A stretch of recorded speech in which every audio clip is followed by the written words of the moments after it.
In this video, we're going to be taking a look at IG-88 for the Black Series 6-inch line. He was released very early on in the Black Series line. This was during the black and blue packaging back around 2014 and 15. I forget what the exact number was. I think they only went up to like figure number 15 or 16 at that time. So he may have been somewhere in the 9 or 10 range. So I've had this guy ever since he was initially released, and I think that was in 2015 if I recall correctly. I actually got him at an FYE. It was September 2015, and at that time I also got him and the TIE Fighter pilot together. Unfortunately, I don't have that TIE Fighter pilot anymore because I ended up selling him thinking I didn't need him anymore. I wish I still had him though. Unfortunately, the TIE Fighter pilots are not that expensive, so perhaps I'll get them again at some point. And this was during the time when FYE was actually kind of a hidden gem for Star Wars action figures. You can find a lot of rare ones there. Like I found, I think Anakin Skywalker was there, the Revenge of the Sith one, and I think the Phase 1 plain white clone trooper was there, the clone sergeant was there. A lot of those rare ones that nowadays people usually seek out more and over the years has remained relatively expensive.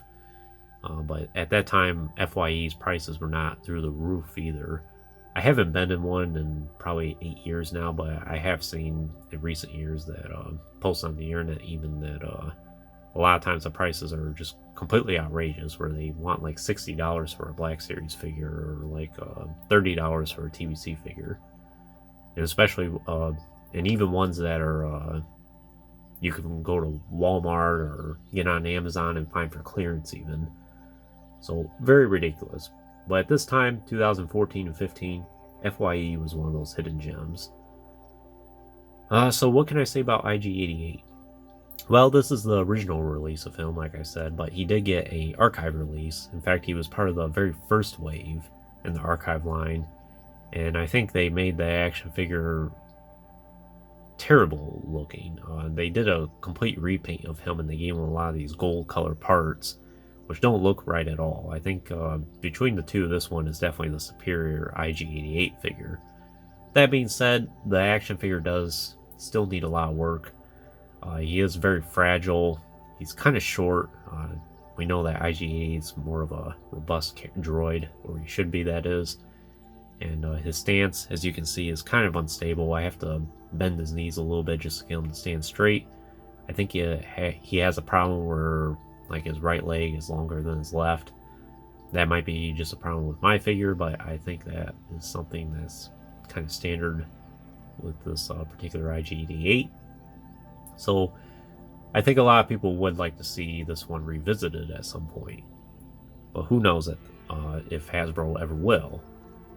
The fact they did an archive release, I don't know if they really will at this point, especially since there's been so many characters that they need to catch up on. A lot of new media is crowding out things. I don't know if it will happen. Same with Bosk. I unfortunately don't have Bosk, and I've had Bosk in hand before, but I just kept passing up on him.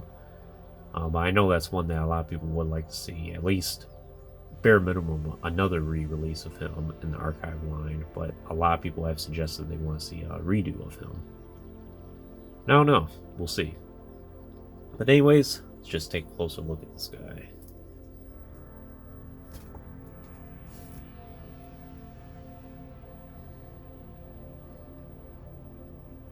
So while he's not the most perfect action figure in the world, you could tell Black Series was still very early on.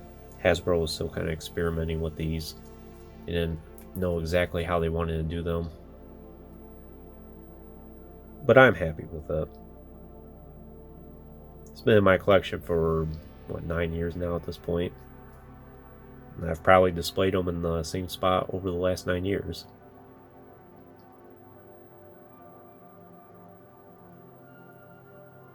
It's interesting that so early on in the Black Series as well that they went ahead and made IG-88. One thing I really do like about him, even compared to the Vintage Saga Collection action figure, which I reviewed previously, I like that he's a much more darker color, which I think is more aligned with what IG-88 is instead of this lighter silver color.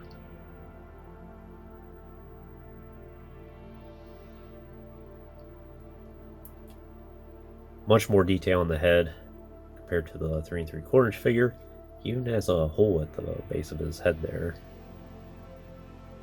Could stick the rifle all the way through it probably. It's kind of hollowed out there. He does have these various eyes on him.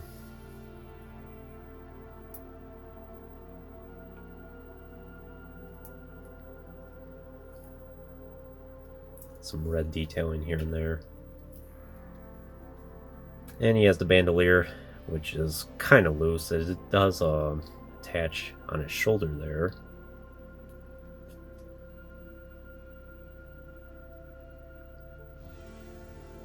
It does have some nice silver detailing on it. Then we have all his intricate parts. Nowadays, this probably qualifies as a deluxe action figure.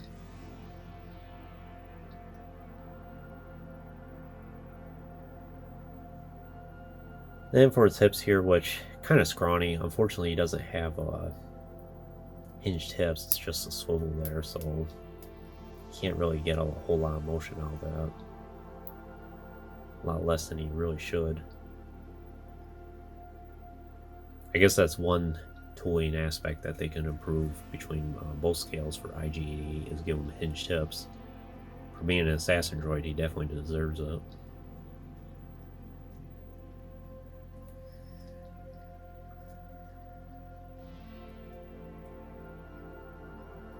Some nice detailing in his abdomen there.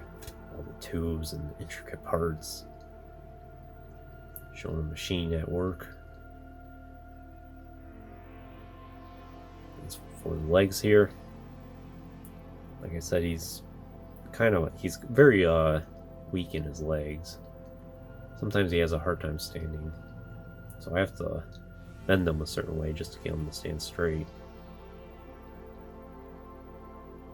Let's have all this wiring here.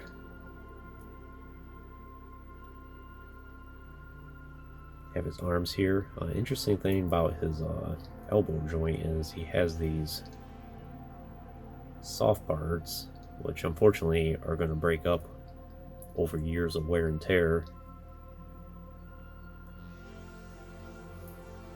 As you can see there, it's already getting some cracks in it.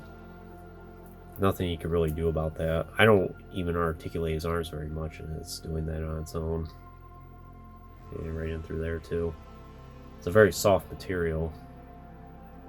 Over several years, it'll probably just end up breaking apart completely and then falling off.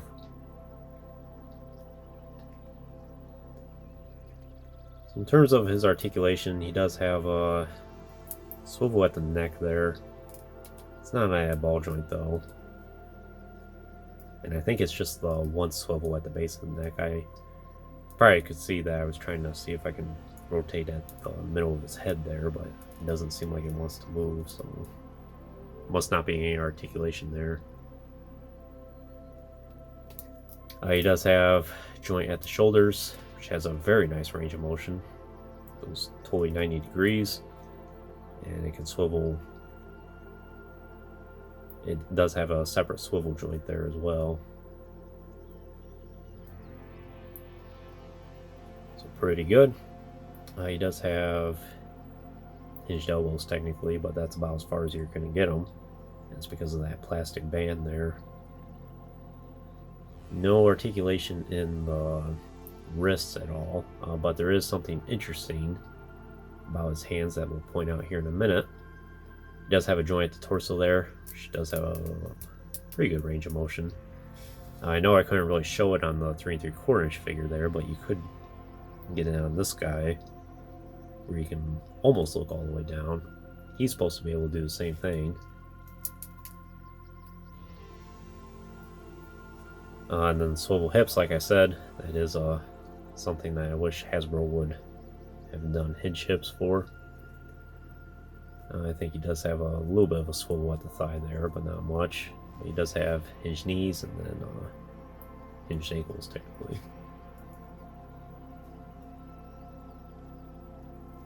In terms of weapons and accessories, he comes with his signature rifles. This one's all gray.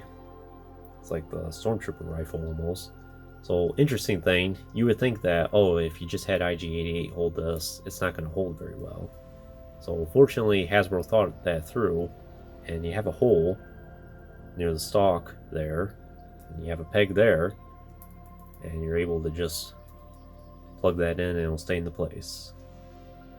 And it stays in the place pretty good. I've never had any problems where it's loose or wants to sag or anything like that.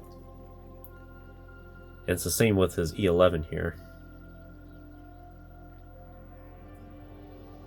Just at the stock back there.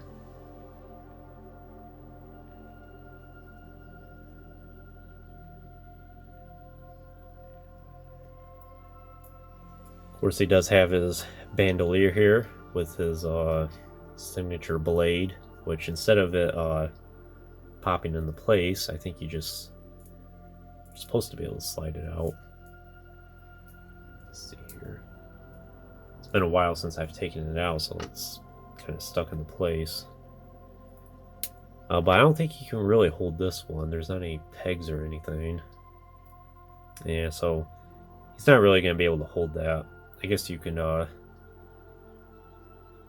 do that for him, and that's really about the best you can get. Not very stable. But it does stay in the back of his bandolier just fine. Yeah.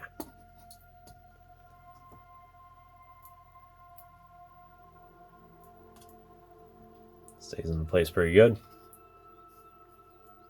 And you can take his E11, put it right there, it stays in place. Nice that Hasbro separated it right there, so that way you can actually put the E11 there instead of like the 3 3/4 inch figure where it doesn't really want to go in so much.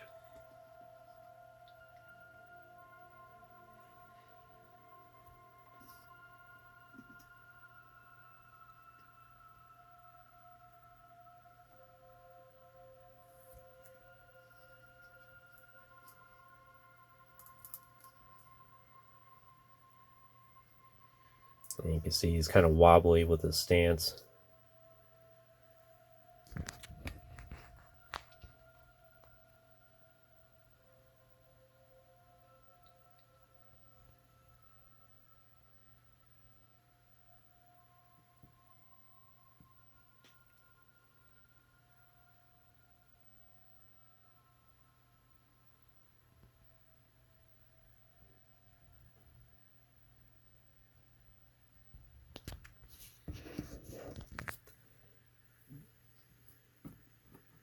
Yeah, that bandolier just unplugs there.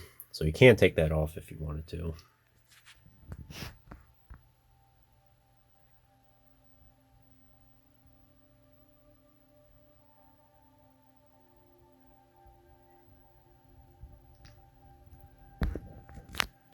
Well, that's pretty much all I could tell you about IG-88 here. I will, just for appearance purposes, bring out some of his other cronies here.